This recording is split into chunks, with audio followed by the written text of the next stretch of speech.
Ian and Sylvia sang about the times they are a changin', but it's the changing seasons that have our attention this week. Sunday morning, my phone pinged. Plan on leaving early. The car will need scraping. What? Not even the middle of November and snow? A month and a half to go before it's winter? How unfair! Here we were having a lovely Indian summer, trusting that hasn't become politically incorrect, since I'm trying to describe the very best that is possible for the fall season, in every possible way. Fall, or autumn, says farewell to the hot before frigid takes over. Warm enough that a sweater or a raincoat is enough, and no thoughts of coats and boots. The trees change colors in a great display of God's mastery. The days get shorter as the clock turns back, the moon out for walks with the dog, delicious fresh fruit and veggies in the supermarket, long evenings, comfortable chairs, and new book titles entice. That is what fall is for, marking imperceptibly the adjustments between the lays of summer and the drudgery of winter. Those days between the 22nd of September and the 21st of December, and now assaulted and dragged into winter 39 days before it's due. Cheated, that is what it is. Well, it's strange how one's attitudes to the different seasons change over the years. As a child, winter was to be celebrated and welcomed.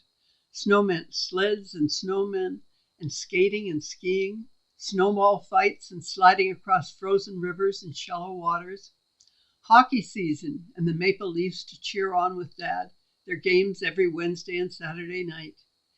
Endless fun and adventures. How could one not welcome winter with all it had on offer? But decades later, I find my anticipation of winter is more centered on shoveling snow, worrying about slipping on the ice, the unchecked heating bill, and a growing dislike for driving in the dark. Summer has suffered a similar change in positioning. As a child, it was with mixed feelings. No school and shift off to Grands for the holidays. Different, a world set apart. Daydreaming and swimming, going out in the fishing boats, back with my holiday friends, and new adventures. The older I got, the more the summer holidays became work times, detasseling corn, picking tomatoes, babysitting, taking summer courses at Shaw's Business School, so I could get a real job and become a secretary someday. And it all culminated in the CNE, the exhibition days and nights of fun and concerts and dancing and rides and dragging home an enormous stuffed dog. And then back to school, new teachers, new classmates, and old friends and teams to join. And yet the calendar reminded that this was still summer. Hot days and nights and the long sunlit evenings let one go out to play after dinner, for you only had to go home when the street lights came on. As I got older and my children grew up, my attitude to summer also changed. Now is the time to enjoy the air conditioner and the garden and the hot tub in the evening. I have definitely become a fan of summer staycations. My vacations are now taken in the fall or winter, happily avoiding crowds at tourist sites and babies on planes and children in fancy restaurants. Spring is also a bit of a misnomer. Arriving in late March, it comes with still falling snow and gardens still sleeping. April did bring some showers, but the days still needed a jacket or at least a sweater to be comfortable.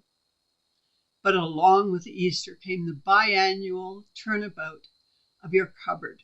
All the drab grays and browns and blacks of winter, headed for the cleaners and storage for 2 seasons.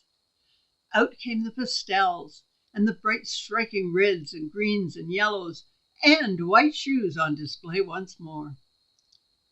The tide turns, more warmth, less cold, lovely long days, and then comes the real marker of spring, the 24th of May, which heralds the launch into real gardening and planting, even mowing the lawn, and seems much more the appropriate weekend to swing into spring. But by then, 2/3 of that season is done. With so much happening, it makes up for that lost those lost cold days.